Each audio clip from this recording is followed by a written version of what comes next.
लेकुराचे हित वाहे माऊलीचे चित्त, ऐसी कळवळ्याची जाती करीला भावीन प्रीती। पोटी भारवा आहे त्याचे सर्वस्व ही साहे, ऐसी कळवळ्याची जाती करीला भावीन प्रीती। तुका म्हणे माझे तुम्हा संतावरी ओझे, ऐसी कळवळ्याची जाती करीला भावीन प्रीती। विठ्ठल विठ्ठल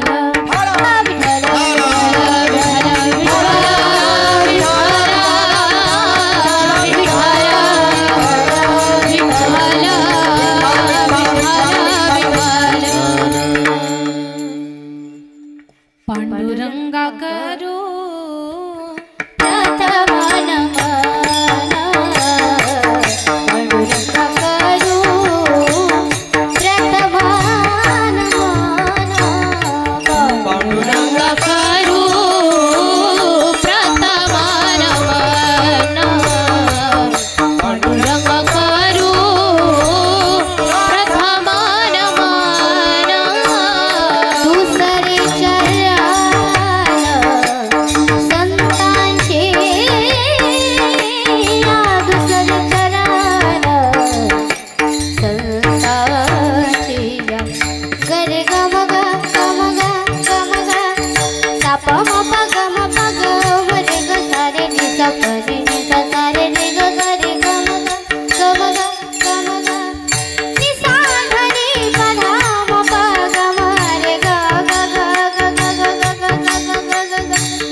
करुणाकरा दयाळा तुमचा अनुग्रह लाधलो पावन झालो चराचरी।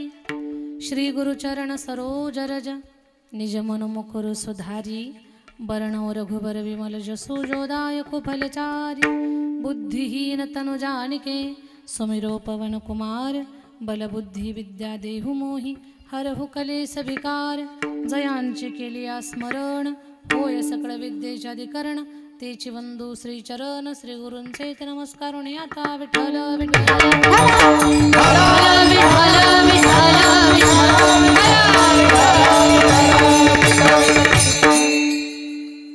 लेकुराचे हित वाहे माऊलीचे चित्त, ऐसी कळवळ्याची जाती करीला भावीन प्रीती। प्रस्तुत कीर्तन रूपी सेवेसाठी निवडलेला अभंग महान भगवत भक्त श्रीमंत संत वैराग्याची महामूर्ती, वैराग्याचं ज्वलंत प्रतीक असणारे, सदेह वैकुंठाला जाणारे, पाचव्या वेदाचे निर्माते विश्ववंद्य जगद्गुरु तुकोबाराया। तुकोबारायांचा चार चरणाचा आईचं वर्णन करणारा। आई ही मांगल्याचं रूप आहे। आई आपल्या जीवनातला पहिला गुरु आहे। आई आपल्या जीवनातला पहिला देव आहे। आई असेल तर जीवन भरून आहे, आणि आई जर नसेल तर या सगळ्या उभ्या जगतामध्ये आपण एकटे आहोत। आपणच का गरीब आहोत? तर स्वामी इतने जगाचा आई विना भिकारी, ही जर देवाची अवस्था असेल तर आपली काय अवस्था असणार आहे? मग ती आई म्हणजे काय? त्या आईचं प्रेम काय? तिची ममता काय? तिचं वात्सल्य काय? तिची करुणा, तिचा भाव, लेकरावरती तिचं भरभरून प्रेम करण्याचा स्वभाव, या सगळ्या गोष्टीचं चिंतन आज या प्रसंगी आपण करण्याचा प्रयत्न करणार आहोत. खरं तर कैलासवासी सौभाग्यवती द्रुपदाबाई एकनाथ वरपे या मातृशक्तीचं प्रथम पुण्यस्मरण आहे. त्यानिमित्तानं वरपे परिवारानं हरिकीर्तनाचं नियोजन केलं.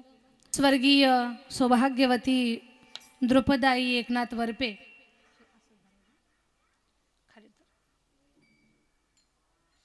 या मातृशक्तीच्या जाण्यानं वरपे परिवारामध्ये एक पोकळी निर्माण झालेली आहे.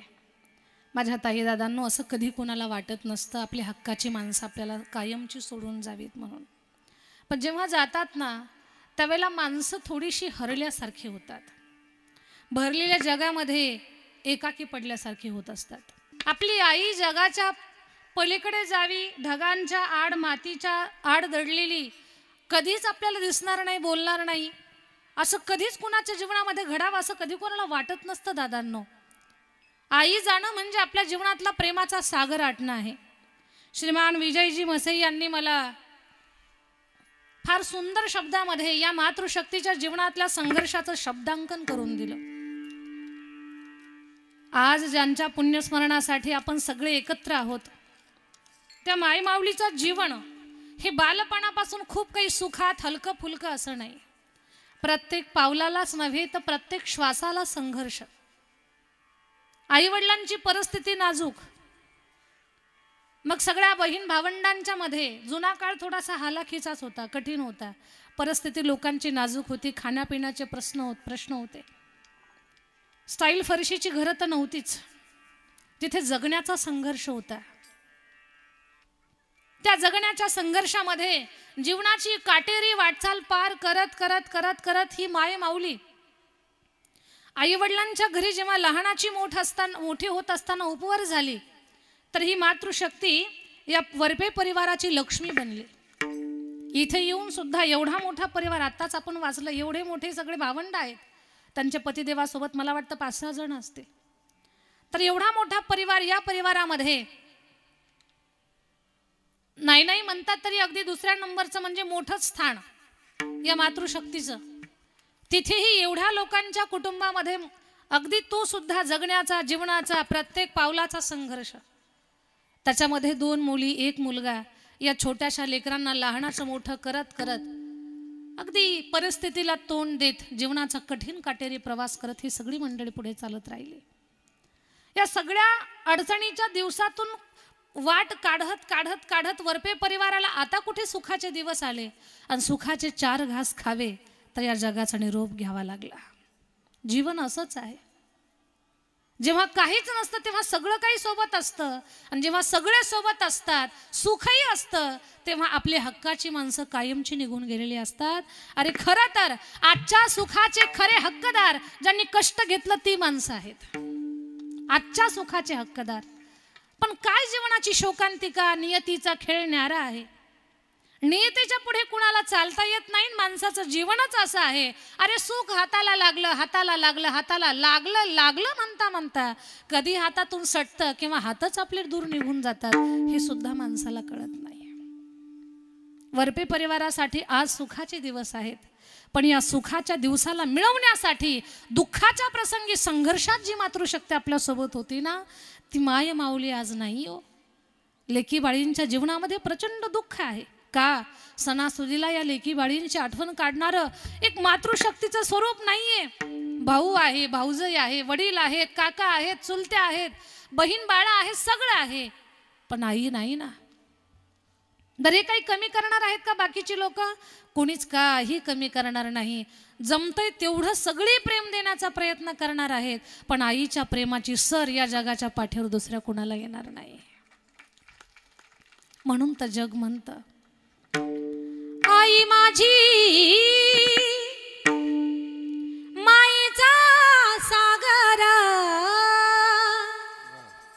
दिला तिने जीवना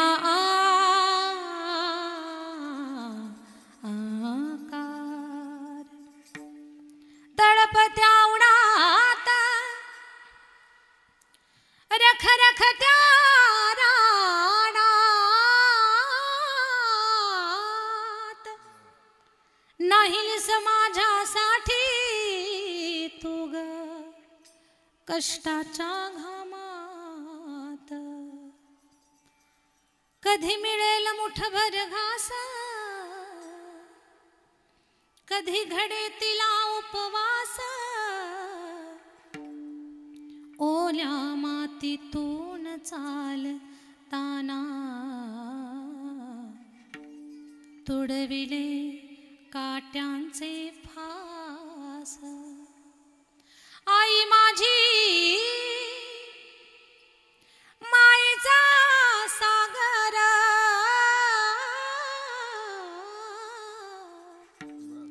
दिला तिने जीवनाकार। प्रचंड प्रेम करते माझ्या ताईंना आपली आई। तुम्ही इथे बसलायत ना, तुम्ही कुणाचे तरी वडील आहात आणि तुम्ही कुणाच्या तरी आई आहात हे विसरून जा। आपल्या आईला आठवा, ज्या आईनं जग दाखवलं, जन्म दिला, उदरामध्ये वाढवलं, तिचा प्रत्येक घास आपल्याला पुष्टता यावी, बळ यावं, आपल्याला अनुकूल असावा अशा हिशोबात जिनं अन्न घेतलं, ग्रहण केलं आणि आपला विचार केला, जिनं श्वासही घेतला, ज्या श्वासात आपण वाटेकरी झालो, त्या माय माऊलीचे प्रचंड उपकार आहेत। आणि तीच आपली आई कायमची मातीच्या आड आणि ढगांच्या पलीकडे जर गेली तर आभाळ फाटल्यासारखं होतंय। हंबरडा फोडून किती कुणाच्या गळ्यात पडून रडावं हे सुद्धा कळत नाही, अशी अवस्था होते। दिवाळीच्या मुळा लेकिया सावली, लेकिया सावली, पाहत सेवा टोली, पाहत सेवा टोली, पंढरीची,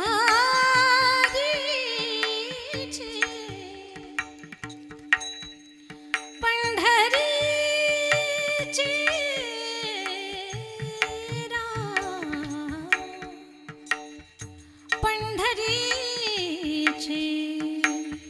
पंढरीची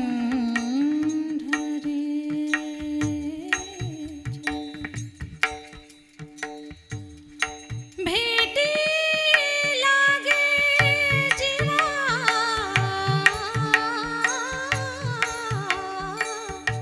लागली से आस, पाहे रात्रिंदिवस,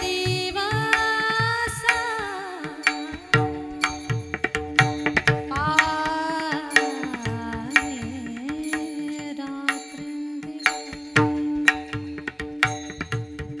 पाहे रात्रंदिवस,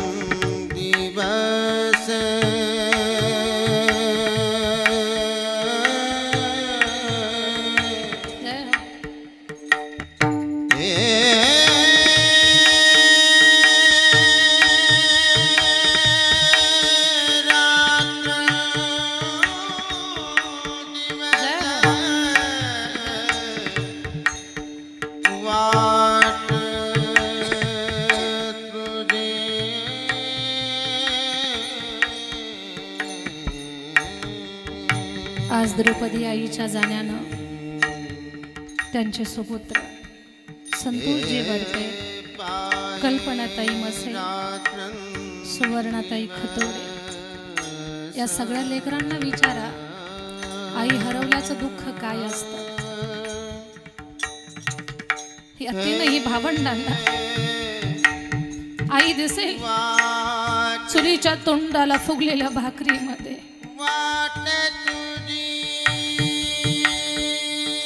दारामध्ये बहरलेल्या तुळशीमध्ये, देवाला लावलेल्या दिव्यामध्ये। जेव्हा सणसूद येईल ना, गोड लाडूचा घास सुद्धा तोंडामध्ये फिरेल। आज मावशी, मामी, काकी, चुलती, आत्या, आज या दोन बहिणी एक भाऊ सगळ्यांच्या गळ्यात पडून विचारतील, आमची आई कोणीतरी आम्हाला दाखवा। सगळे नातेवाईक आहेत, याच्यामध्ये या प्रचंड गर्दीमध्ये जिनं हे हाडा मासाचं शरीर आपल्याला दिलं, बालपणी जिच्या मांडीवर नाही लो खेळलो, जिच्या हातानं चिमुकला तोंडामध्ये घास भरला, एका भाकरीच्या तुकड्यासाठी बालपणात झालेली भांडणं, भावंडामध्ये झालेला वाद आणि तिनं समजावून सांगितलेलं ज्ञान, या सगळ्या गोष्टी आज यावर्षी श्राद्धाच्या प्रसंगी या भावंडांना आठवतात.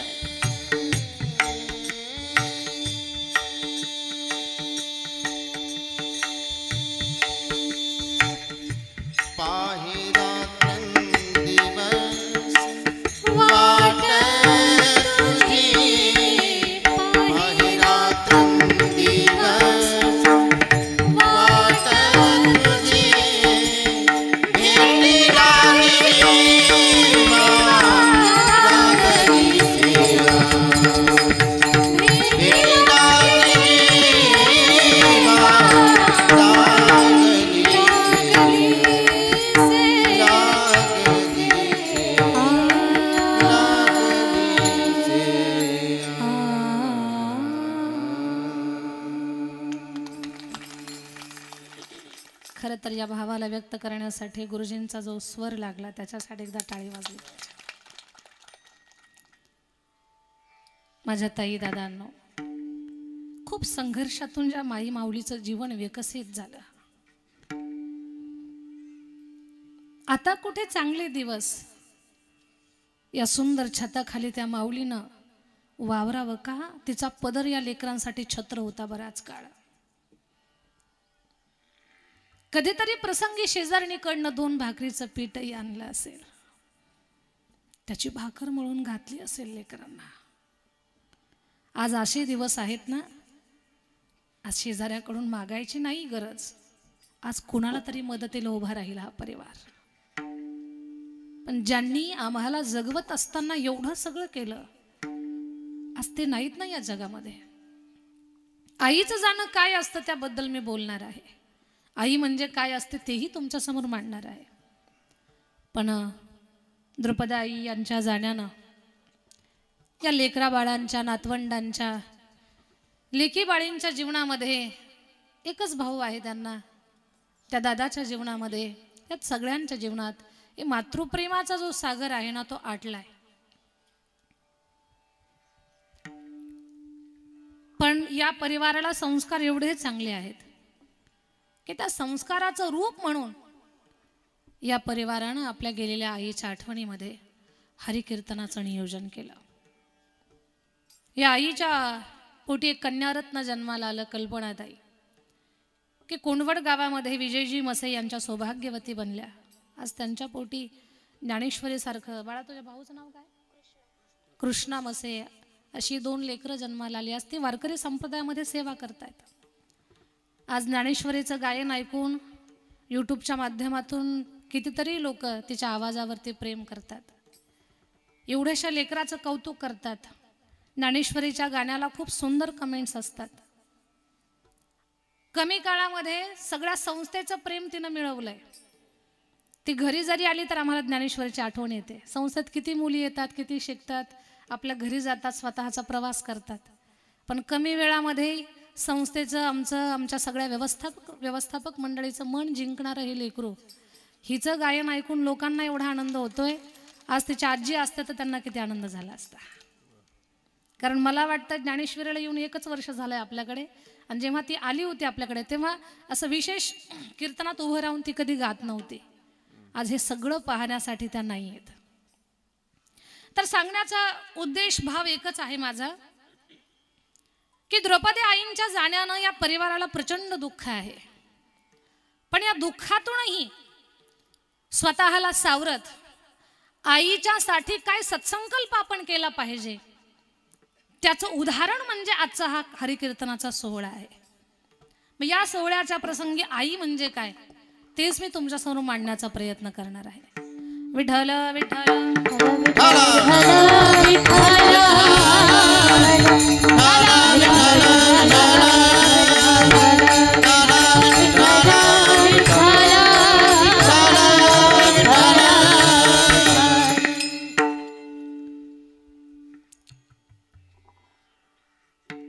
जन्म देणारी, या जगामध्ये आणणारी, रात्रंदिवस डोळ्यामध्ये तेल घालून आपलं संगोपन करणारी, आपलं संवर्धन करणारी, आपल्याला वाढवणारी, घडवणारी आपली आई, ती या जगामध्ये जोपर्यंत आहे ना, तिची किंमत किती लोकांना कळेल हा ज्याच्या त्याच्या पुण्याईचा भाग आहे. पण आई गेली ना, कितीही पाषाणाच्या हृदयाचा माणूस असू द्या, त्याच्या डोळ्याला पाझर फुटल्याशिवाय राहत नाही. आई तुझ्या मूर्ती वाणी या जगात मूर्ती नाही, अनमोल जन्म दिला गाई, तुझे उपकार फिटणार नाही. आई, किंमत करता येणार नाही असा तू आम्हाला जन्म दिलास, या जगामध्ये वाढवलं. अगं जेव्हा आम्हाला काहीच कळत नव्हतं ना, तेव्हा तर तूच आमच्यासाठी सर्व काही होती. आम्ही वयानं मोठे झालो, वाढलो, आता आम्हाला स्वतःला असं वाटतंय की आम्ही स्वतः स्वावलंबी बनलो आणि स्वावलंबी बनलोय असं वाटतंय. त्या कारणानं आई, तुझ्या उपकाराचं आम्हाला विस्मरण होतं की काय? लक्षात घ्या, ज्यांना आईच्या उपकाराची जाणीव आहे ती माणसं आई शब्द म्हटल्यानंतर त्यांचं अंतःकरण भरून येतं. आ म्हणजे आत्मा, ई म्हणजे ईश्वर, या दोघांना जोडणारा दुवा म्हणजे आई आहे. आईचा भाव ऐका. हंबरुण वासराली चाटती जेव्हा गाय, तव्हा मले तिच्या मंदी दिसती माझी माय, दिसती माझी माय. आया बाया सांगत होत्या होतो जेव्हा ताणा, दुष्काळात माईचा माझ्या अटला होता पाणा. पिठामंदी पिठामंदी पाणी टाकून मले पाजत जाय,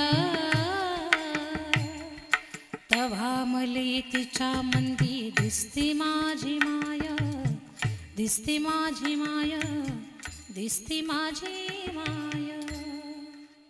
रात्रंदिवस आपल्या लेकराच्या हिताचं चिंतन करणारी आपली आई असते.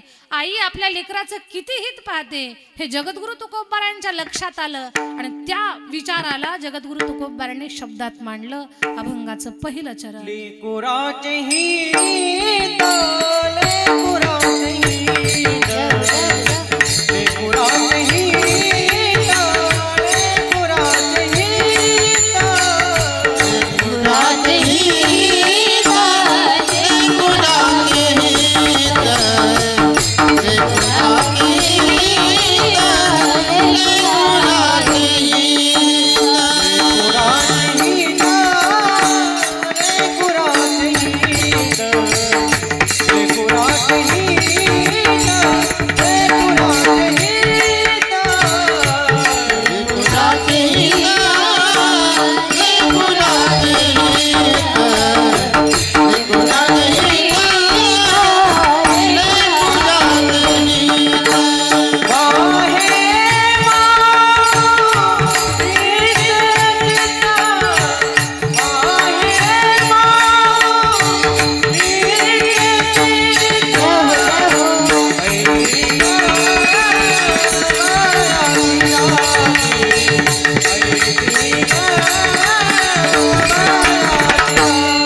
लेकराचे हित वाही माऊलीचे चित्त. लेकराच्या कल्याणासाठी, भल्यासाठी रात्रंदिवस जे चिंतन करते तिला आई म्हणतात. सगळ्यांनी लक्षपूर्वक ऐका. आईच्या प्रेमाची बरोबरी, आईच्या प्रेमाचं वर्णन आईच्या वात्सल्याचं वर्णन, तिच्या ममतेचं वर्णन शब्दामध्ये करू शकत नाही. आईचं वर्णन करण्यासाठी समुद्राची शाही बनवली, मेरू पर्वताची लेखणी केली, पृथ्वीचा कागद केला आणि साक्षात गणपती बाप्पा जरी लिहायला बसला ना आणि माता सरस्वती सांगू लागली तरी आईचं वर्णन पूर्ण होऊ शकत नाही. प्रचंड प्रेम करते ती आपल्यावरती. डोळे मिटून जी प्रेम करते तिला प्रेयसी म्हणतात. डोळे मिटून जी प्रेम करते तिला प्रेयसी म्हणतात. डोळे वटारून जी प्रेम करते तिला पत्नी म्हणतात. डोळ्यात धाक दाखवतही ज्याला प्रेम करता येतं त्याला बाप म्हणतात. आणि डोळे मिटेपर्यंत जिला प्रेमच करता येतं ना तिला आई म्हणतात. डोळे मिटेपर्यंत, शेवटच्या श्वासापर्यंत तिच्या लेकरावरती तिचं भरभरून प्रेम असतं. एक वाक्य सांगेन मी तुम्हाला, आईचं शरीर किती म्हातारं होऊ द्या, तिची ममता कधी म्हातारी होत नसते. तिचं प्रेम आहे तेच आहे. मग ती माणसाची असू द्या, एखाद्या पशुची आई असू द्या, पक्षाची आई असू द्या किंवा देवदेवतांमध्ये असू द्या, आईचं प्रेम ते आईचं प्रेमच असतं. त्याच्यासाठी दुसरा शब्दच नाहीये. सगळ्यांनी लक्षपूर्वक ऐका. एक चिऊताई होती. चिमणीताईनं समुद्राच्या काठाला एक झाड आहे, त्या झाडाला तिनं घरटं बनवलं. त्या घरट्यामध्ये तिचे 3 अंडे आहेत. ती चारा वेचण्यासाठी जाते, थोडासा चारा चोंचेमध्ये धरून पुन्हा वापस येते. त्या घरट्यामध्ये तिची अंडी आहेत का नाही ती पाहते, पुन्हा जाते. प्रभाती चारी आसी जाय पक्षिणी, प्रभाती चारी आसी जाय.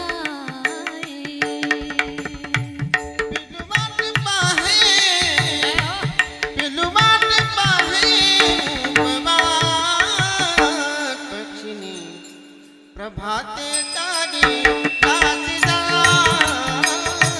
जय हो जय हो. प्रभाते तारी आसी जाय पक्षिणी, प्रभाते तारी आसी जाय.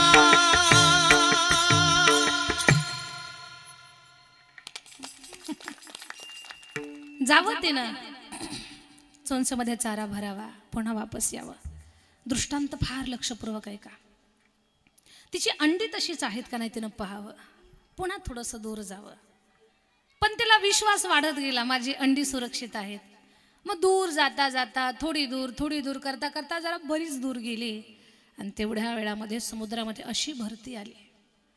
असं पाणी भरलं की त्या झाडाच्या उंचापर्यंत पाणी गेलं. जिथे घरटं होतं ना लटकलेलं, ते घरटच पाण्यामध्ये गेलं.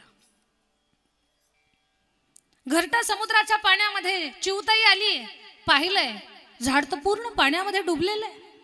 घरट दिसेना, व्याकुळ झाली. गिरगिर गिरगिर गिरटा घालते, पाहते तिची पिलं कुठे आहेत, ती अंडी कुठे आहेत, ते घरट कुठे आहे. व्याकुळ झाली, चिवचिव करते. तिचा जीव कासावीस झाला, दिसेना. आई आहे ना, चिमणी आहे पण आई आहे. पाहिलंय तिनं समुद्राच्या पाण्यावर तिची ती अंडी ते घरट्यासहित तरंगत होती. ते पाहिलंय, असली बेचैन झाली ती. माया मंदिरा हलाले लागे कळस फुटाया, आज घायाळ पक्षिणी जाई पिला ना भेटाया. आज घायाळ पक्षिणी जाई पिला ना भेटाया. माया मंदिरा हलाले लागे कळस फुटाया. व्याकुळ झाली चिऊताई, आकाशामध्ये गिरगिर गिरगिर गिरट्या घालते, चू चू करते. तिनं समुद्र देवाची प्रार्थना केली. समुद्र देवा, आपण मोठे आहात, विशाल आहात. या पूर्ण पृथ्वीवरती फक्त 30% जमीन आहे, 70% तुम्ही पृथ्वी व्यापलेली आहे. तुम्ही खूप महान आहात. जेवढं तुमचं उदर मोठं आहे, या उदरामध्ये अनेक जीव जंतू जगतात. तुम्ही रत्नाकर आहात, तुम्ही रत्नांची खाण आहात. तुम्ही श्रीमंत आहात, जेवढे तुम्ही श्रीमंत आहात तेवढंच तुमचं मन मोठं आहे. माझी विनंती आहे, तुमच्या उदरामध्ये, तुमच्या पोटामध्ये माझं घरटं आलंय, त्याच्यामध्ये माझी 3 अंडी आहेत. समुद्रदेवा, या छोट्याशा चिवताईची विनंती ऐका आणि तेवढं घरटं तुम्ही काठावरती पाठवा. तुम्हाला काही कठीण नाहीये. एक लाट निर्माण केली ना तर लाटे सरशी माझं घरटं, माझी पिल्लं काठावरती येतील. समुद्रदेवा, माझी विनंती आहे. समुद्र थोडासा गर्वामध्ये होता. तो म्हटला, हे चिवताई, काय चिवचिव लावलायस तू? अगं, माझ्या उदरामध्ये, माझ्या पोटामध्ये एवढे जीव राहतात आणि लाटा निर्माण झाल्यानंतर मी काही कोणाला निमंत्रण देत नाही माझ्या पात्रात या म्हणून. माझी लाट गेली, तुझं घरटं मग आमच्यामध्ये आलंय आणि तू एवढे छोटेसे कामं आम्हाला सांगते. अगं, मोठ्या माणसाला मोठं काम सांगितलं पाहिजे. मोठ्या माणसाला छोटंसं काम सांगते तू? चल जा इथून. हाकलून दिला. डबडबल्या डोळ्यानं, कापऱ्या ओठानं, आपल्या पंखांना हलवत विनंती करत ती म्हणते, दादा, मला माहिती आहे तुम्ही मोठे आहात. तुमच्या समोर मी खूप लहान आहे, खूप लहान आहे. पण मी माझ्याकडे एक चिमणी म्हणून नका पाहू. एका पिलांची आई तुम्हाला बोलते, दादा, तुम्ही मोठे आहात ना, मग हे छोटं काम तुमच्यासाठी कठीण नाहीये. फक्त माझी पिलं काठावरती पाठवा, एवढीच विनंती आहे. आणि एक लाट निर्माण केली ना, सरळ माझी पिलं काठावरती येतील. हो, माझी विनंती आहे. पण समुद्रानं दखल घेतली नाही. समुद्राला एवढा तिच्याबद्दलचा राग आला. समुद्र म्हणतो, काय डोकं खराब केलंय ना, चल जा इथून, तुला किती वेळा सांगायचं. समुद्र तिचं ऐकत नाही. माझ्या ताई दादांनो, तिला तुच्छ लेखतोय, तिला कमी लेखतोय. समुद्र तिला अपमानित करतोय आणि तिला म्हणतोय, तुझी पिल्लं देणार नाही, तुझी पिल्लं देणार नाही, तुझी अंडी फुटली, तुझी पिल्लं मेली असं समज, चल जा इथून. तिला वारंवार अपमानित करून हाकलून देतोय.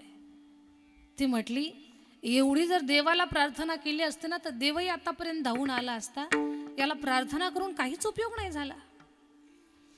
त्या चिवताईनं ठरवलं, समुद्रदेवा, तुला अहंकार झालाय तुझ्या व्यापक या विस्ताराचा, तुला अहंकार झालाय तुझ्या मोठेपणाचा. मला तुझ्या मोठेपणाचं काही घेणं देणं नाहीये. मला फक्त माझ्या त्या अंड्याबद्दल आणि माझ्या पिलाबद्दल माझी तिथपर्यंतच माझा भाव आहे. मला बाकी इतर गोष्टीचं काही घेणं देणं नाहीये. आज तो एका चिमणीचा नाही, त्या चिमणीच्या मातृशक्तीचा, तिच्या मातृभावाचा अपमान करतोयस. भले मी चिमणी आहे, पण मी संकल्प करते, समुद्रदेवा, तुझ्या पात्रातलं पाणी उपसून बाजूला फेकून देईल, तुला सुकवण, तेव्हाच मी शांत राहीन. शपथ घेतली. कोणी? एका चिमणीनं. संकल्प केला एका चिमणीनं. मला सांगा जरा, सगळी समजदार माणसं माझ्या समोर आहात, एक चिमणी एवढ्या मोठ्या समुद्राला सुकवू शकेल काय? त्यातलं पाणी ते काढू शकाल? त्यात पाणी किती आहे आजपर्यंत कुणालाच कळालं नाही. त्या समुद्रातलं पाणी काढणं सोपं आहे? नाही. पण चिवताईनं संकल्प केला. सगळ्यांना असं वाटतंय आता की खरंच चिवताईचा हा संकल्प व्यर्थ जाईल. समुद्राला पण तेच वाटत होतं. समुद्र हसू लागला, हे चिवताई, तुझा जीव केवढा आणि तू कशी पाणी भरून बाजूला काढणार आहेस? ते म्हटली, चोंजेत भरणार. तो म्हटला, तुझी चुंच केवढी आणि तू किती त्याच्यात पाणी भरणार? अगं, असंच माझं पाणी वाफेद्वारे कितीतरी जात आहे, तरी मी कमी होत नाही, मी आटत नाही, मी सुकत नाही, आणि तू चोंचेत पाणी भरून अशी काय मला कमी करणार आहेस? हसतोय समुद्र तिला. चिवताई म्हणते, दादा, तू आज हस मला, पण तुला सुकवल्याशिवाय राहणार नाही. समुद्र म्हणतोय, तुला कितीतरी जन्म घ्यावे लागतील, जन्माला यावं लागल, पुन्हा माझ्यातलं पाणी काढावं लागल, मरावं लागल, पुन्हा जन्माला यावं लागल. चिवताई म्हटली, हजारो काय लाखो करोडो जन्म घेईल, पण तुला सुकवल्याशिवाय राहणार नाही. संकल्प चिमणीचा नव्हता माझ्या ताई दादांनो, संकल्प एका आईचा होता. का? पिलांसाठी तिचा जीव तुटत होता. चिवताईनं चोंचेत पाणी भरलं, ती तहान भूक सगळं विसरून गेली, सगळं विसरली ती. तिला चारा खाण्यासाठी जायचं ते सुद्धा तिच्या लक्षात नाही. ती वेडावली आहे. तिच्या डोक्यात एकच आहे, समुद्रातलं पाणी काढायचं, दूर नेऊन टाकायचं. तिनं चोंचेत पाणी भरायची, दूर नेऊन टाकायची. चोंचेत पाणी भरत होती, दूर टाकत होती. तब्बल 8 दिवस विना अन्न पाण्याचा तिचा हा प्रयोग चालू होता. समुद्राच्या खाऱ्या पाण्याने तिच्या चोंचेला जखमा झाल्या होत्या. तिची चोंच रक्तबंबाळ झाली होती. तिचे पंख सुद्धा थकले होते. पंखातले काही भाग गळाले होते. पण तिनं ठाम निर्णय केला होता, मी मेली तरी चालेल पण याला सुकवल्याशिवाय राहणार नाही. तिचा तो भाव, तिची ती अंतःकरणातली तडफ, तिची ती तळमळ पाहून तिचे जवळची तिचे पक्षी आले. काही बहिणी असतील तिच्या, काही नातेवाईक असतील तिचे. मग एका चिमणीला मदत करण्यासाठी 10 चिमण्या आल्या. चिवताई तू एकटी नाहीस, आम्ही पण तुला मदत करणार. 10 चिमण्या एकत्र आल्या. 10 चिमण्या पाणी काढण्याचं काम करतायत. 10 चिमण्याच्या पुन्हा 100 चिमण्या झाल्या. त्यांच्या मदतीला 100 आल्या. 100 चिमण्यांच्या 1000 चिमण्या एकत्र आल्या. पाणी काढतात, दूर नेऊन टाकतात. 1000 चिमण्यांच्या 10,000 चिमण्या एकत्र झाल्या. 10,000 चिमण्यांचा एकच कार्यक्रम, पाणी चोंचेत भरणं, दूर नेऊन टाकणं. 10,000 चिमण्यांच्या 1,00,000 चिमण्या एकत्र आल्या. 1,00,000 चिमण्या चोंचेत पाणी भरायच्या, दूर नेऊन टाकायच्या. 1,00,000 चिमण्यांच्या 1 अरब चिमण्या झाल्या. 10 कोटी, 100 कोटी, 1 अरब कोटी चिमण्या झाल्या. सगळ्यांचं एकच काम, चोंचेत पाणी भरायचं, दूर नेऊन टाकायचं. समुद्र हसतच होता. पण या चिमण्या, लाखो करोडो चिमण्या एकाच जागेवरती चोंचेत पाणी भरून दूर नेऊन टाकतात. हे पाहिलं दुसऱ्या पक्ष्यांनी. दुसरे पक्षी म्हटले, अरे ह्या चिमण्या सगळ्याच चोंचेत पाणी भरून दूर टाकतात, आपण पण यांना मदत करायची, या काही एकट्या नाहीत. मग जंगलातले सगळे पक्षी आले. सगळे पक्षी एकच काम करायचे, चोंचेत पाणी भरायचे, दूर नेऊन टाकायचे. चोंचेत पाणी भरायचे, दूर नेऊन टाकायचे. सगळ्या पक्ष्यांचं एकच काम. कुठला पक्षी झाडावर नाही, कुणाच्या घरावर नाही, कुठल्या मंदिरावर नाही, मंदिराच्या कळसावर नाही, कुठंच नाही. अहो कुणाचा पिंड शिवायला सुद्धा कावळा जाईना. सगळे कावळे सुद्धा तिकडंच आले. कावळे काय, घारी काय, सगळे पक्षी, सगळ्यांचा एकच कार्यक्रम, चिमणीला न्याय द्यायचा. चोंचेत पाणी भरलं, दूर नेऊन टाकलं. लाखो करोडो करोडो करोडो पक्षी समुद्राच्या काठावरती. समुद्र हसतच होता. त्याला काही वाटत नव्हतं, म्हणे किती मरतील हे सगळे, पृथ्वीवरची पक्षाची जात संपुष्टात येईल. पण तिथून नारदजी निघाले. नारदजीनं पाहिलंय, अरे हे पक्षी वनामध्ये चारा खाण्याचं विसरून गेले. यांनी घरट्याकडे लक्ष नाही, कुठंच लक्ष नाही, आणि समुद्रातलं पाणी काढून दूर टाकताय. विचारलंय का पक्षाला नेमका प्रकार काय आहे? काही नाही म्हणे, चिवताईची पिल्ल अंडी समुद्रानं स्वतःच्या पोटात घेतली आणि ती मागते तर दिली नाही, तिचा अपमान केला. तिला न्याय मिळवून देण्यासाठी आम्ही सगळेजण पाणी काढण्याचं काम करतोय, समुद्राला सुकवणार आहोत सगळेजण. नारदजी म्हटले, तुम्ही एकटेच नाही, मी पण तुमच्या बाजूने आहे. आणि नारदजीला तर चांगलं पेटवता येतंय. नारदजी म्हटले, काळजी करू नका, तुम्हाला न्याय मिळवून देण्यासाठी मी मदत करणार. मग नारदजी भगवान श्री विष्णूकडे गेले. देवा, तुम्ही निर्माण केलेल्या सृष्टीमध्ये कोण कुणावर अन्याय करेल काही सांगता येत नाही. कुणी कुणाला तुच्छ लेखतं तर कुणी कुणाला कमी लेखतंय. जो बलवान आहे त्याला वाटतं माझं बल मोठं आहे, आणि जो बलानं कमकुवत आहे तो त्याच्यावरती अन्याय करायला पाहतोय. भगवान म्हणतात, कोड्यात बोलू नका, काय आहे तो प्रकार सांगा. म्हणजे छोट्याशा चिवताईला तुच्छ समजून तिच्या मातृशक्तीचा अपमान समुद्रानं केला. तो स्वतःला खूप मोठा समजतोय, बलवान समजतोय, आणि या चिवताईला त्यानं तुच्छ लेखून तिथून हकलून दिलंय. तिची अंडी तो द्यायला तयार नाहीये. तिचं काही एक म्हणणं नाहीये. तिला फक्त तिची पिलं पाहिजेत, कारण तिचं पिलं हेच तिचं जग आहे, आणि तो जगच ते हिरावून घेण्याचा प्रयत्न करतोय. तो तिची पिल्लं तिच्या जीवनाचा आनंद आहे, तिची पिल्लं तिच्या जीवनाचा सार आहे, तिची पिल्लं तिच्या जीवनाचं समाधान आहे, आणि तिचं सुख हा समुद्र हिसकावून घेतोय. तिनं संकल्प केलाय त्याला सुकवणार, पण त्या संकल्पासाठी पृथ्वीवरचे लाखो करोडो पक्षी एकत्र येऊन त्याचं पाणी काढण्याचं काम करतायत, समुद्रातलं पाणी उपसण्याचं काम करतायत. पण मला माहिती आहे देवा, लाखो करोडो पक्षी जरी एकत्र आले तर समुद्र सुकू शकत नाही. म्हणून तुम्ही काहीतरी सहकार्य करा. याला गर्व झालेला, याला अहंकार झालेला, हा उन्मत्त झालेला, याला दंड दिला पाहिजे. आणि याला जर दंड दिला तर बाकीचे चिरीमिरी शांत होतील, कुणी कुणावर अन्याय करणार नाही. भगवान म्हटले, नेमकं काय करू? काय नाही म्हणे, तुमच्या सुदर्शन चक्राला पाठवा माझ्यासोबत. सुदर्शन चक्राला घेऊन निघाले. सुदर्शन चक्राला घेऊन जात असताना 12 सूर्यांची प्रार्थना केली, आणि 12 सूर्याला सांगितलं, सुदर्शन चक्रामध्ये तुमचं तेज सोडा. सुदर्शन चक्र असं फिरल आणि तुमच्या किरणांची उष्णता त्यातून समुद्रातलं पाणी उकळलं पाहिजे, आणि बाष्पीभवन होऊन तो सुकलाच पाहिजे. एका सूर्याचा एक काही किरण आपल्याला त्याचा त्रास सहन होत नाही. थंडीच आहे, पण 11चं ऊन आपल्याला सहन होई नाही. आता आपण हातपंखा करतोय. मग 12 सूर्य सुदर्शन चक्राचे ती तो वेग आणि त्या सूर्यांची ती तप्तता, समुद्रातलं पाणी उकळायला लागलं. समुद्र आटू लागला. समुद्रातले जीव तडफडू लागले, मरू लागले. त्राहिमाम त्राहिमाम, समुद्रदेवा आम्हाला वाचवा, आम्ही भयंकर संकटामध्ये आहोत. समुद्रदेव म्हटले झालंय काय? म्हणजे तुम्हाला काहीच माहिती नाही का? तुमच्या पात्रातलं पाणी फक्त 25% राहिलंय. समुद्रदेव म्हटले झालाय काय प्रकार? पाहिलं तर 12 सूर्य सुदर्शन चक्र. सुदर्शन चक्राला विनंती केली, म्हणे देवा माझं चुकलं काय? सुदर्शनजी मला का तुम्ही असला दंड देताय? सुदर्शनजी बोलले मला काय माहिती नाही, आम्हाला सांगितलेलं काम करावं लागतं, ही माझी ड्युटी आहे. फक्त माझ्या मालकाला जाऊन विचारा काय चुकलंय, मला काय माहिती नाही. समुद्रदेव श्री विष्णूकडे आले, नारायणा माझं काय चुकलं? म्हणे नारायण म्हणतात मलाही काही माहिती नाही, नारदजी आले होते त्यांच्या सांगण्यावरून हे सगळं केलं. नारदजीला जाऊन विचारा. नारदजी कळाले, नारदजी चुकलंय काय माझं? नारदजी म्हटले मलाही काही माहिती नाही, पण एका पक्षानं मला काहीतरी चिवताईचं गारणं सांगितलं, मग आपण चिवताईकडे जाऊ. एवढा मोठा समुद्रदेव नारदजींच्या समवेत चिवताईच्या जवळ आला. चिवताईचा एकच ध्यास, रक्तबंबाळ झाली होती, घायाळ झाली होती, चोंचेत पाणी भरत होती. नारदजी आले, चिवताई थांब, जो तुझा गुन्हेगार आहे ना तो तुझ्या समोर आहे. त्या समुद्रानं हात जोडले, चिवताई तुला सामान्य समजलं ग, तुला छोटासा जीव समजलं, तुला तुच्छ समजलं, तुझा अपमान केला, माफ कर मला. तुझी पिल्ली तुझी अंडी आम्ही सही सलामत तुला वापस देतो, तू मला वाचव, मला जीवदान दे. चिवताई म्हटले हे पहा, माझी तुझी काही दुश्मनी नाही, तुझं माझं काही 7 जन्माचं वैर नाही, माझं फक्त माझ्या पिलांशी घेणं देणं आहे, मला बाकी काही तुला त्रास द्यायची माझी काही भावना नाहीये. फक्त माझी विनंती आहे दादा, अजूनही माझी पिलं मला दे. समुद्रानं तिची पिलं सुखरूप सही सलामत चिमणीला दिली आणि चिमणीनं सांगितलं आता समुद्र देवाला कोणी त्रास देऊ नका, त्याचं माझं काही वैर नाहीये. दृष्टांत संपला.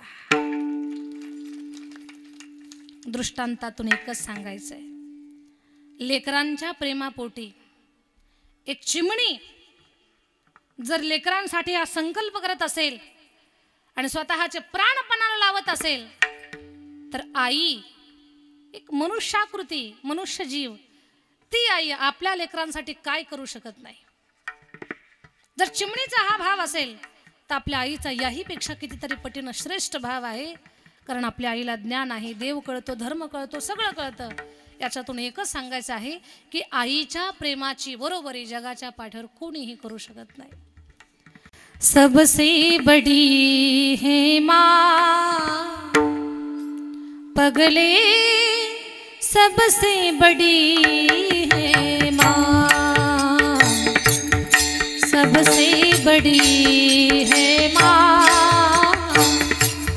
पगले, सबसे बड़ी है माँ,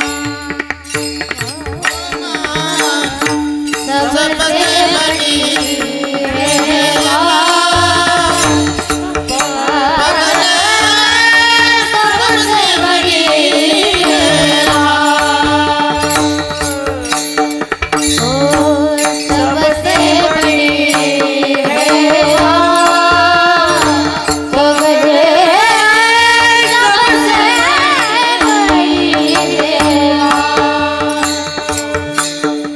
माँ से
किशोर गुरुजींसाठी एकदा जोरात टाळी वाजली पाहिजे.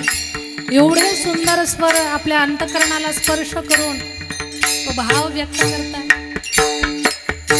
मा मा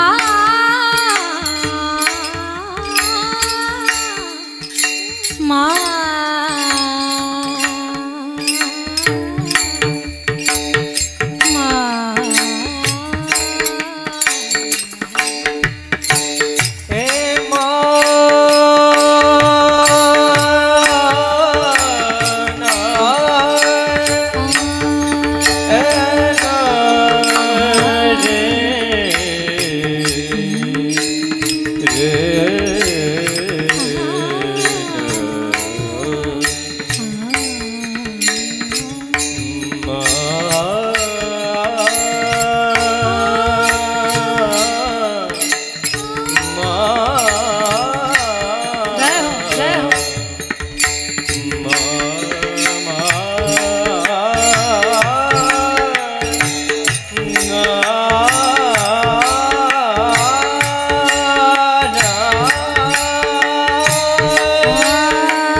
आईपेक्षा जगामध्ये कोणी मोठं नाही माझ्या दादांनो. कोणी किती जरी म्हणत असेल मी अमुक आहे मी तमुक आहे, पण कोणी किती जरी मोठा असेल, जेव्हा आईच्या चरणावर तो झुकत असतो ना तेव्हा तो आईपेक्षा लहानच असतो दादा. देव जरी असेल तर तो जेव्हा आईच्या चरणी नतमस्तक होतो ना तेव्हा तो आईसमोर लहानच आहे. आई हे जगातलं सगळ्यात मोठं पात्र आहे. आपल्यावर त्याने स्वार्थ प्रेम करणारं पात्र आहे.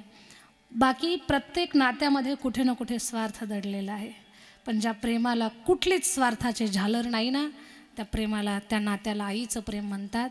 म्हणून माझ्या ताई दादांनो, रात्रंदिवस लेकराच्या भल्याचं चिंतन कोण करणारी आहे, तर आपली आई आहे.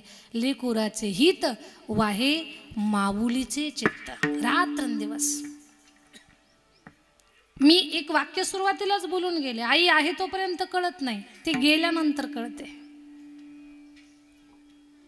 भगवान श्रीकृष्ण परमात्माला घेण्यासाठी रथ आला. वृंदावनीच्या सकल जनासे देवडे जीवदान क्रूरा नको नेमू अक्रूरा अक्रूरा अक्रूरा अक्रूरा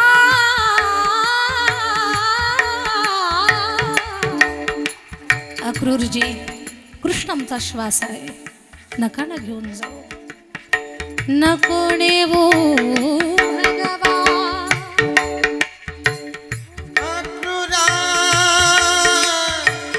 हंबरडा फोडून रडत आहेत गोकुळवासी.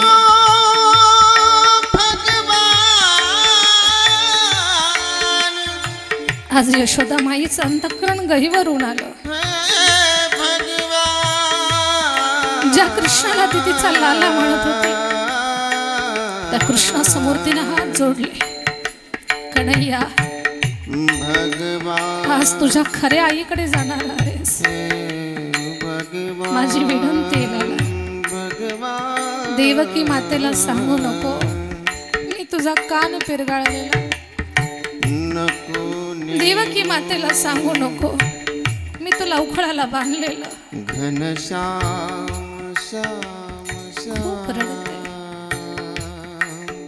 सगळ्या गोकुळवासीय गवळणी, खूप रडते. छोटे छोटे बाळ गोपाळ म्हणतात, लाला उद्यापासून तुझ्याकडनं राज नाही घेणार, आमच्यावर नाराज नको.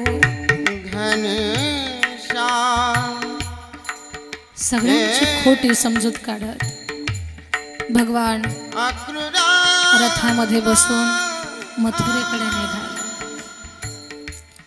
सगळे गोकुळवासी आकांत करतायत.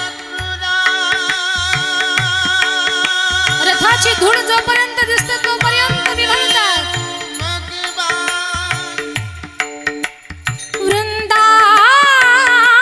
वृंदावनीच्या सकल जना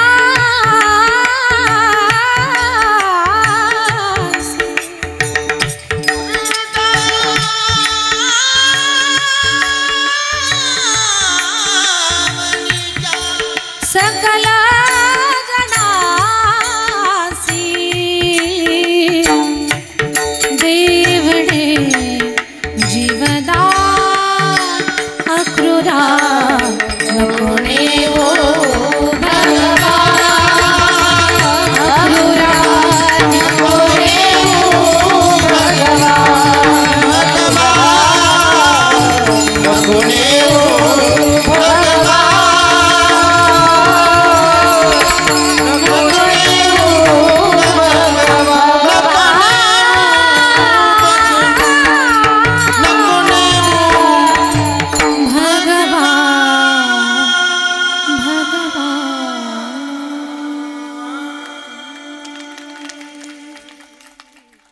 माझ्या ताई दादांनो, देवाचा रथ सजलेला होता. जिनं देवाला घडवलंय, वाढवलंय, देवाच्या तोंडात घास भरलाय, ती आज यशोदामाई म्हणते, काना तुझ्या खऱ्या आईकडे निघालास आज, पण माझी विनंती, मी तुला उखळाला बांधलेलं सांगू नको बरं, तुझा कान पिरगाळलेला सांगू नको लाला. तुझी आई म्हणाल, छोट्याशा लोण्याच्या गोळ्यासाठी माझ्या लेकराचे एवढे हाल केले का. खूप रडते माई यशोदा. भगवान पोहोचले मथुरेमध्ये, कंस मारला, उग्रसेन महाराजांना राजा बनवलं, वसुदेव देवकीची भेट घेतलीये. 12 वर्षानं देवकी मातेला पाना फुटलाय. आई पहा,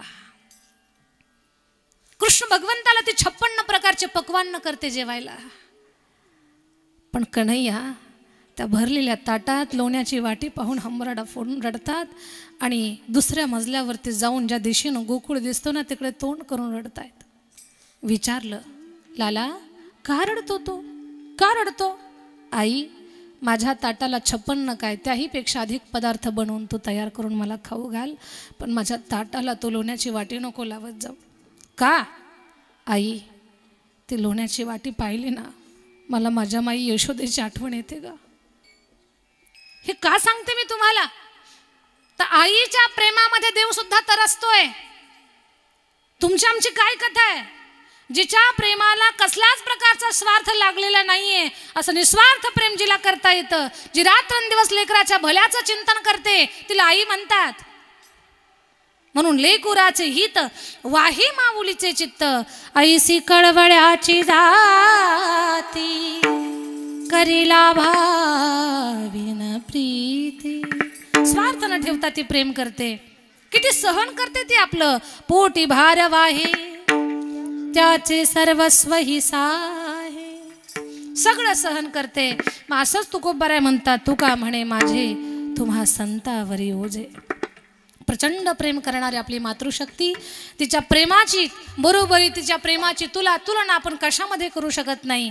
पण लक्षात घ्या, आई गेली ना, जिनं घडवलं, जिनं वाढवलं, जिनं हाडं रक्त मांस बुद्धी हृदय अंतकरण सगळं जिनं दिलं, एवढंच काय तिनं आपल्याला संस्कार दिले, हे सगळं तिनं दिलंय.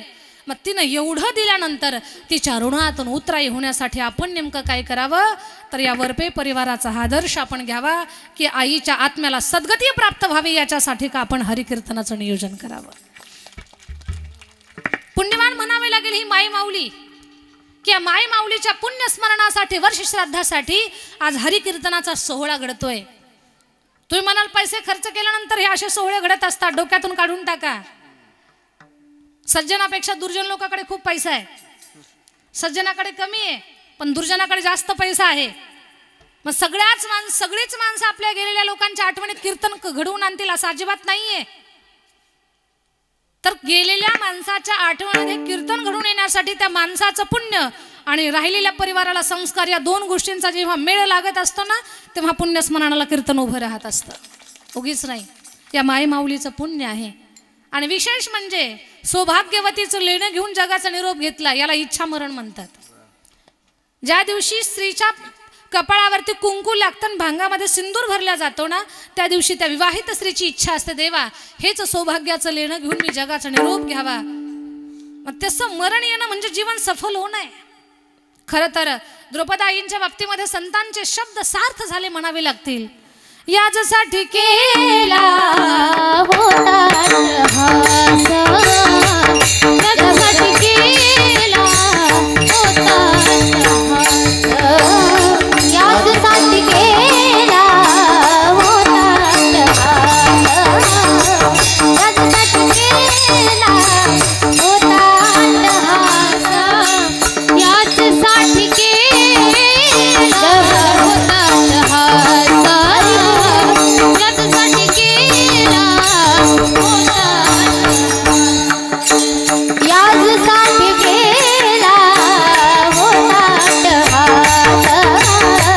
याच्यासाठी केला होता, याच्यासाठी केला होता हास, याच्यासाठी केला होता हास,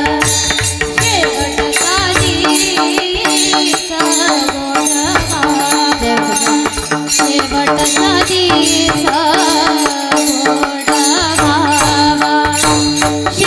शेवटचा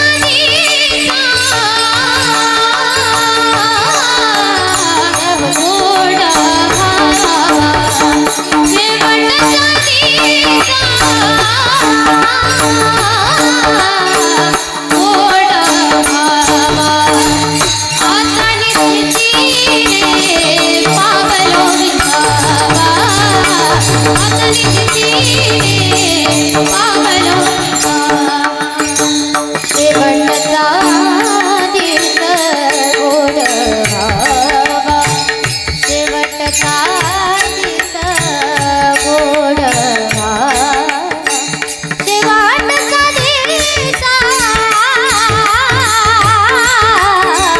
Oh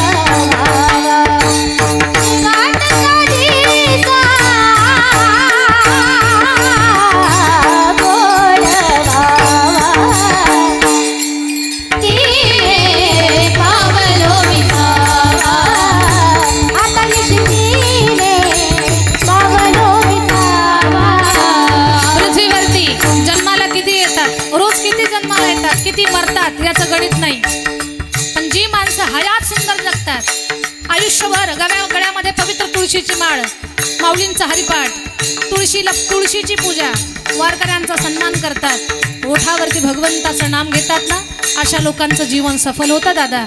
आज पुण्यस्मरणाला, वर्ष श्राद्धाला हरिकीर्तन घडणं सोपी गोष्ट नाहीये. याला म्हणायचं तुका म्हणे का मरणेची सरे, तुका म्हणे का मरणेची सरे, तुका म्हणे का मरणेची सरे, तुका म्हणे का मरणेची सरे, तुका म्हणे का मरणेची सरे, हो तुका म्हणे का मरणेची सरे, हो उत्तमाची उन्नती मागे, उत्तमाची कीर्ती मागे, हो हो हो उत्तमाची कीर्ती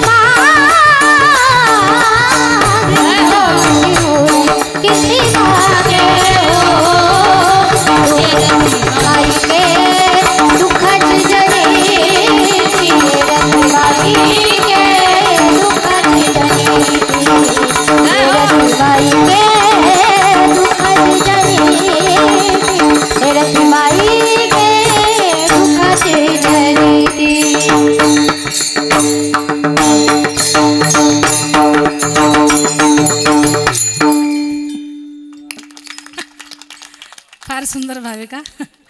तुका म्हणे का मरणेची सरे आणि उत्तमाची उरे कीर्ती मागे. जन्माला खूप येतात आणि जातात सुद्धा खूप, पण अशीच लोक आठवणीत राहतात की जी स्वतःच्या जीवनामध्ये सत्कर्म करतात, थोडं तरी पुण्य करतात, परिवाराला चांगले संस्कार लावतात. अशी लोकांच्या आठवणीत राहत असतात. त्याच्यामध्ये द्रौपदाई आज या कीर्तनाच्या माध्यमातून, या भगवत चिंतनाच्या माध्यमातून, या पुण्यस्मरणाच्या माध्यमातून आयुष्याची सफलता आपल्या सगळ्यांसमोर मांडतात की माझं जीवन सफल झालं, सफल झालं. लक्षात घ्या, येणं आणि जाणं हा या पृथ्वीवरचा चाललेला चक्कर आहे. इथं देवादिकांचे अवतार शिल्लक राहत नाहीत. किती प्रमाण, किती इथं नाही उरो आले अवतार, एरती पामर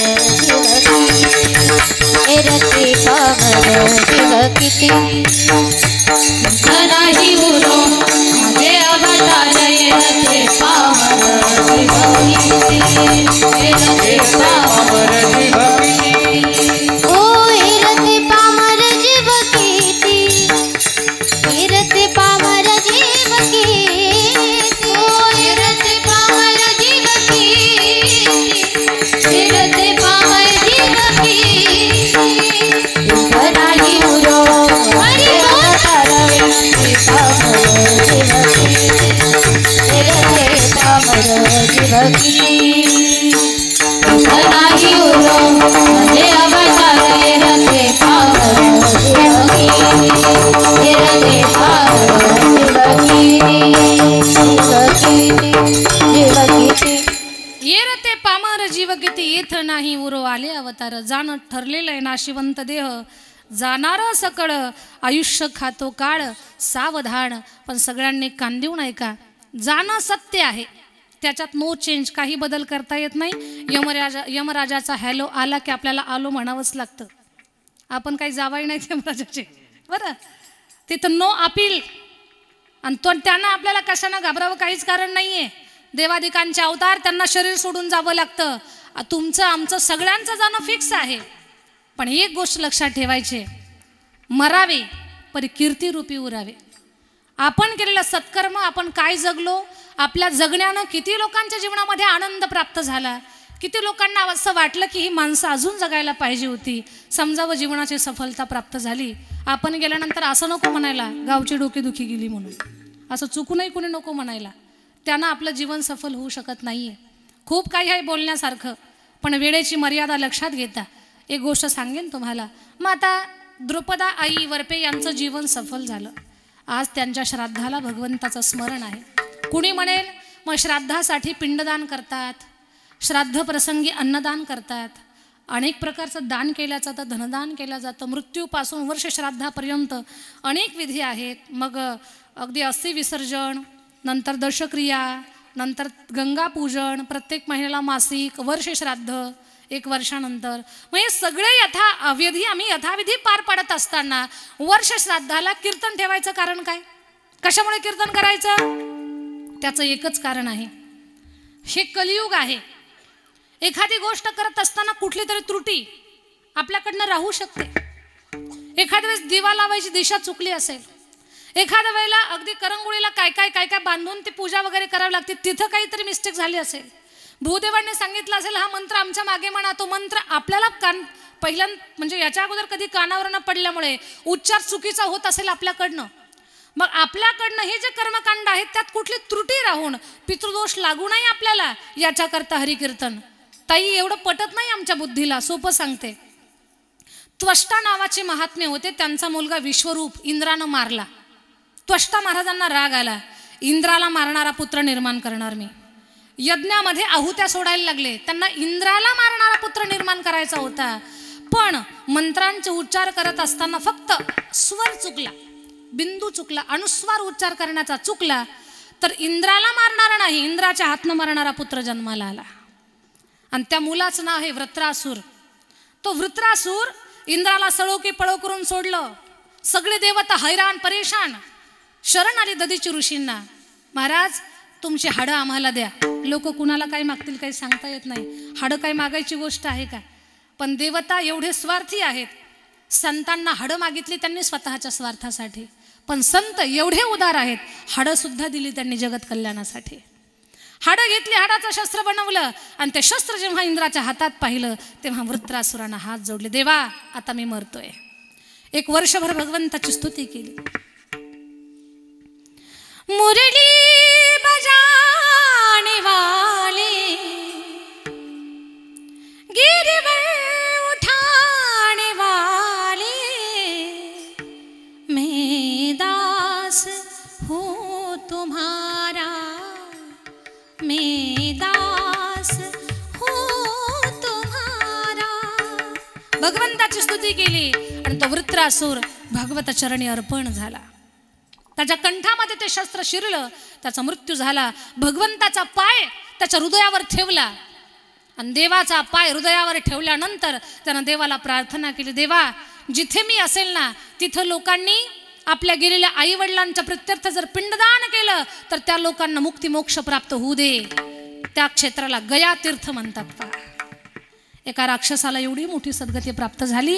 हे सगळं बोलण्या पाठीमागे एकच माझा भाव आहे, जर विद्वान ऋषीच्या तोंडून एका अनुस्वाराची चूक झाली तर इंद्राला मारण्याऐवजी इंद्राच्या हातनं मरणारा पुत्र जन्माला आला.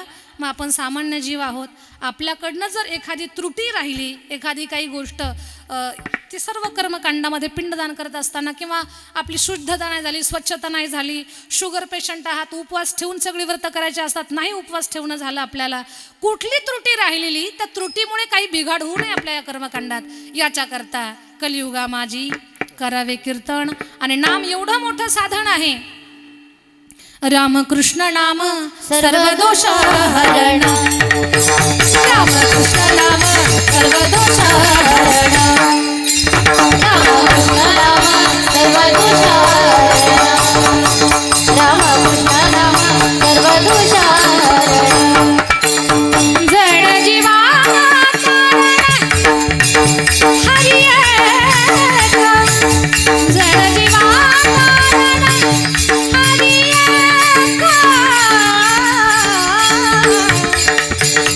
हरिमुखे म्हणा, हरिमुखे म्हणा, हरिमुखे म्हणा, हरिमुखे म्हणा, हरिमुखे म्हणा, हरिमुखे म्हणा, हरिमुखे म्हणा, हरिमुखे म्हणा, हरिमुखे म्हणा. अनिल बाबांसाठी एकदा जोरात टाळ्या.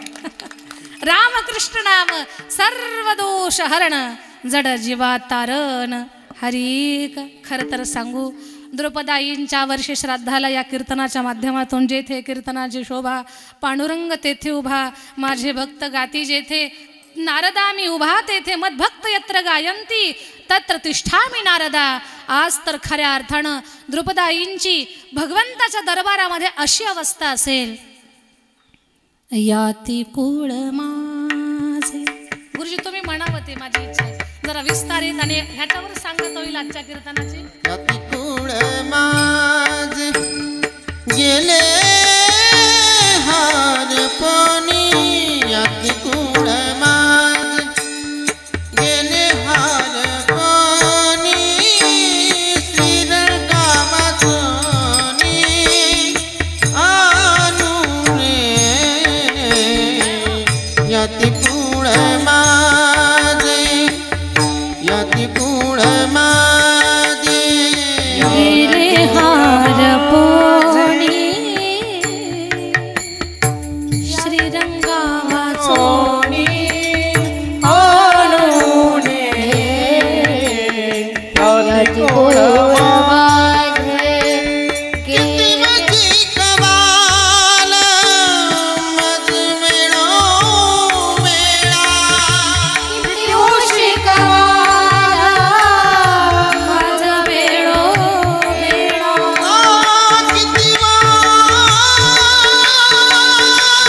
याती कुळ माझे गेले हार पोणी,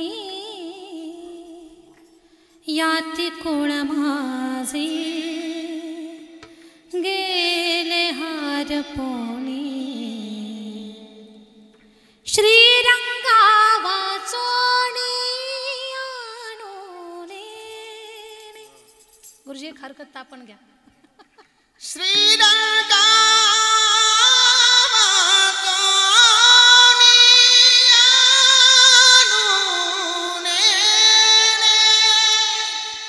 श्रीरंगा वाचोणी, श्रीरंगा वाचोणी, वाचोणी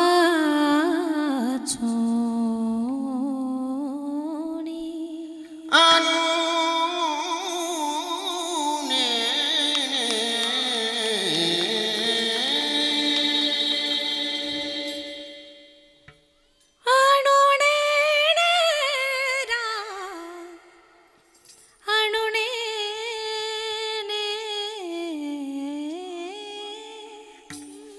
श्रीरंगा वाचोणी आणूने, श्रीरंगा वाचोणी आणूने.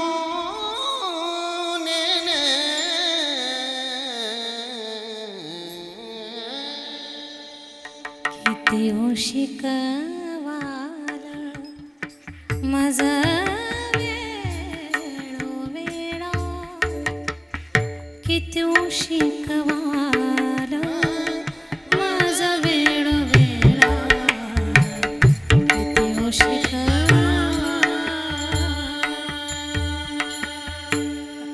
आदरणीय गुरुजींसाठी, अनिल महाराजांसाठी, सगळ्यांसाठी जरा टाळी.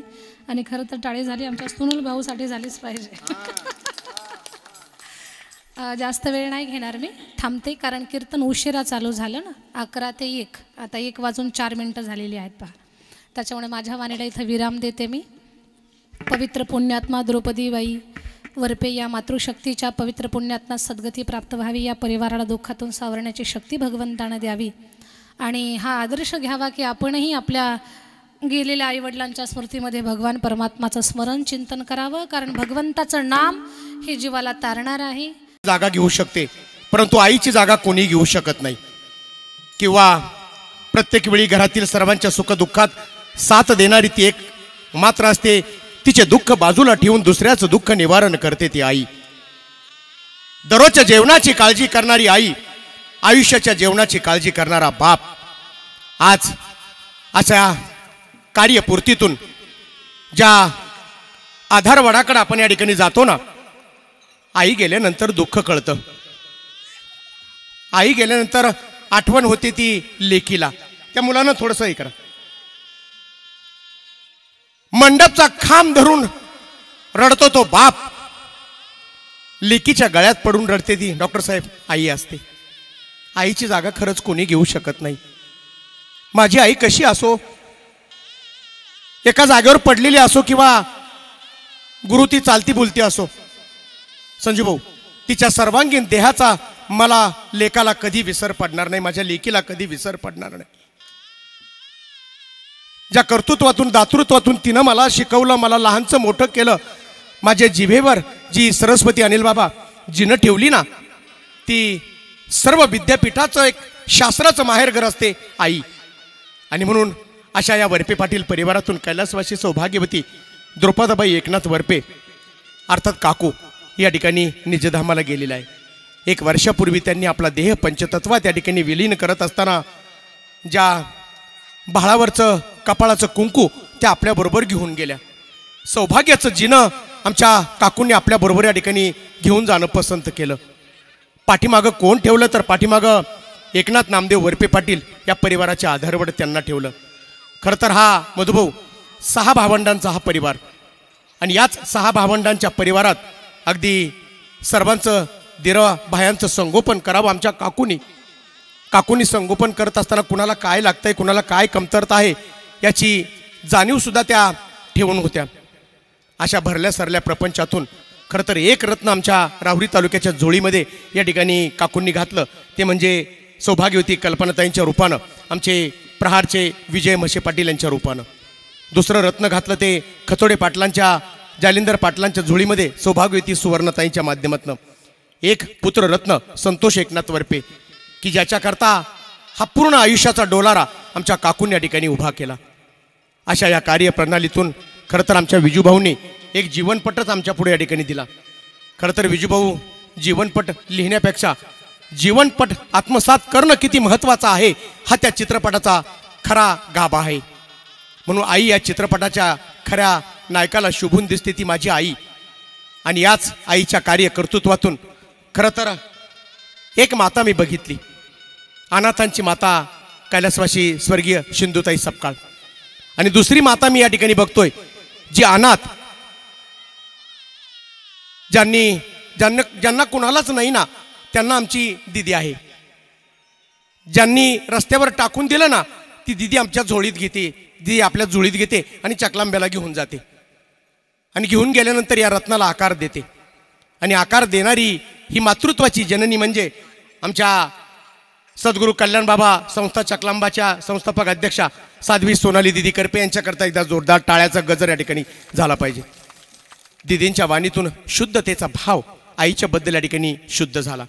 आणि म्हणून होत असताना आजच्या या कार्यक्रमाच्या निमित्तानं महाराष्ट्रातील सर्वच दिग्गज कीर्तनकारांना साथ देणारी ही संगीत क्षेत्रातील महामंडळी आज एकत्रित आमच्या विजूभाऊंनी आणि वरपे पाटील परिवारांनी या ठिकाणी एकत्रित आणली. आणि म्हणून आज खऱ्या अर्थानं बऱ्याच दिवसापासून आम्ही ज्यांना अभिप्रेत होतो त्यांना यूट्यूब चॅनलवरच बघत होतो. गुरु आपण किरण महाराज सानप यांना आज प्रत्यक्ष त्यांचंही दर्शन झालं. ते विनेकरी आहेत. अगदी त्या विनेकराच्या माध्यमातून त्यांचं मनापासून या ठिकाणी स्वागत करतो. या ठिकाणी महाराष्ट्राचा खरं तर लाडका आवाज, ज्यांच्या अनेक कॅसेट्स आज यूट्यूब चॅनलवर ते स्वतः जेव्हा अनेक विद्यार्थ्यांना ज्ञानदानाचं कार्य करतात, त्या पवित्र अशा इंद्रायणीच्या तीरावरून जल हातात घ्यावं, माऊलींच्या समाधीवर टाकावं आणि तिथूनच या संगीत साधनेला ज्यांनी सुरुवात केली ते महाराष्ट्राचं मूर्तिमंत उदाहरण आमचे ज्येष्ठ गुरुबंधू आदरणीय हरिभक्तपरायण किशोर शेळके गुरुजी यांच्याकरता एकदा जोरदार टाळ्या. दुसरे साथ संगत अनेक विद्यार्थी घडवण्याचं काम सन्माननीय आदरणीय हरिभक्त प्राध्यापक विलास कोतकर सर या ठिकाणी करत असतात. त्यांच्याही करता एकदा जोरदार टाळ्याचं गजर. खरं तर आमचे गुरुबंधू आदरणीय हरिभक्तपरायण परमपूज्य मृदुंगाचा लाडका आवाज अनिलजी महाराज टेकुडे. खरं तर बाबांनी दिदींनी सांगितलं आमच्या भगत मॅडमना, त्यांनी सामावून घ्यावं. खरं तर दिदी आमचा एक परिवाराच आहे आणि या परिवारात कुणी परक नाही. तेव्हा अगदी मायेनं ममत्वेनं जीव लावण्यावर आमचे अनिलजी महाराज टेकुडे. अगदी तुम्हा सर्वांचंच आमच्या वतीने या ठिकाणी स्वागत, कृतज्ञता या ठिकाणी व्यक्त करत असताना कृतज्ञतेचा भाव हा आईबद्दल या ठिकाणी दिला जातो. खरं तर श्रद्धांजली होणार नाही, कारण आई ही मातृत्वाची जननी होती. आमच्या प्रहार ही एक संघटना आहे, आमचं कुटुंब आहे प्रहार. बच्चूभाऊंनी उभं केलेलं हे प्रहारचं कुटुंब. आमचे मधुकर घाडगे उत्तर जिल्हा अध्यक्ष या ठिकाणी आहेत. आमची संपूर्ण टीम या ठिकाणी आहे. आणि खरं तर दीन दलित अपेक्षित उपेक्षित दिव्यांगांचं खरं तर सामर्थ्य ज्यांना पुढे घेऊन जातं ती सर्वच आमची प्रहारची मंडळी या ठिकाणी आहे. आमचे विजूभाऊसुद्धा त्यामध्ये काम करतात. त्यांची गोड मुलगी या महाराष्ट्राचा आता तो लाडका आवाज होणार आहे, झालेलाच आहे, ती ज्ञानेश्वरीताई. आणि निवेदनाचं क्षेत्र हे माझ्यापुरतं मर्यादित न ठेवता मी त्याला माझं शिष्य बनवलं, तो माझा लाडका शिष्य कृष्णा मसे. खरं तर हे ज्ञान त्याच्याकडे देण्याचं काम आता या ठिकाणी मी सुरू केलेलं आहे. आकाशवाणीवर आम्ही जेव्हा निवेदन करतो ना, तेव्हा याच सर्व सार्थाच्या अध्यायातून त्या परिपूर्ण अशा परिमल मंगलाचा सुवास या ठिकाणी दरवळत असतो. आणि म्हणून हा दरवळ सुवास दरवळण्याचं काम निमोनचे जय अंबिका साऊंड सिस्टीमचे आमचे ज्येष्ठ गुरुबंधू सुनील बडगे पाटील आणि त्यांचे सख्खे बंधू. खरं तरी राम लक्ष्मणाची जोडी आहे. राम तुमच्यात कोण आणि लक्ष्मण कोण आम्हालाच कळत नाही. राम नाही नाही नाही नाही की गुरुजी खाली बसलेला राम आहे. प्रत्येक फोन राम घेत असतो, लक्ष्मण फक्त सूचना करत असतो. मी बऱ्याचदा अनुभवलंय. गुरु आपल्याकडे संजय आपल्याकडे कथेला होते नाना. अशा या कार्यप्रणालीतून पुढे जात असताना आज वरपे पाटील परिवारानं केलेल्या मातृत्वाचा हा एक कृतज्ञता सोहळा कैलासवासी सौभाग्यवती द्रुपदाबाई एकनाथ वरपे यांच्या प्रथम पुण्यस्मरणाच्या निमित्तानं दिदींची ही सेवा या ठिकाणी संपन्न झाली. खरं तर व्यस्त वेळापत्रक असतानाही आपण सर्वच क्षेत्रातून सर्वच मान्यवर या ठिकाणी उपस्थित झालात. वरपे पाटील परिवाराच्या वतीनं, म्हसे पाटील परिवाराच्या वतीनं, त्याचप्रमाणे खतवडे पाटील परिवाराच्या वतीनं सर्वांची कृतज्ञता व्यक्त करतो. जाता जाता उत्तरोत्तर ज्या ठिकाणी परमेश्वरानं सलीमबाई आमच्या काकूंची ज्या ठिकाणी नियुक्ती केली असेल ना, खरंच सद्गती शांती प्राप्त व्हावी ह्याच हेतून आपलं सर्व वार भजनी मंडळ त्यांची साथसंगत आम्हाला या ठिकाणी लाभली. आणि खरं तर दिदी पहिल्या शब्दापासून आमच्या काही माता भगिनींच्या डोळ्याचा पदर त्या ठिकाणी खाली जात नव्हता. आसवांचे आसव त्या ठिकाणी त्या डोळ्यातून येत होते, कारण आईबद्दलचा देणारा भाव हा दिदींनी या ठिकाणी उभी केली. दिदी 100 मुलींची आई आहे. एका मुलीची आई, एका ज्ञानेश्वरीची आई नाही, एका भगत ताईंची आई नाही आहे, तर दिदी 100 मुलींची आई आहे. अशा दिदींच्या या कीर्तन पुष्प मालेकडे पुढे जात असताना शिवपुराण आणि भागवत कथेचं निरूपण त्या ठिकाणी त्या करत असतात. आणि याच समयी आता खरं तर दिदींसाठी भागवताचं निरूपण करत असताना अक्रूराचा रथ आता प्रवेशद्वाराजवळ त्या ठिकाणी उभा राहिलेला आहे. तो रथ निघेल आणि चकलांब्याच्या दिशेनं जाईल, तेव्हा आमच्या दिदीला उत्तरोत्तर पांडुरंगाच्या कृपेनं आशीर्वादानं अधिक या ठिकाणी ऐश्वर्य लाभावं अशी या ठिकाणी विनंती करतो. आणि 2 मिनिटाकरता आपल्या सर्वांना उभं करतो.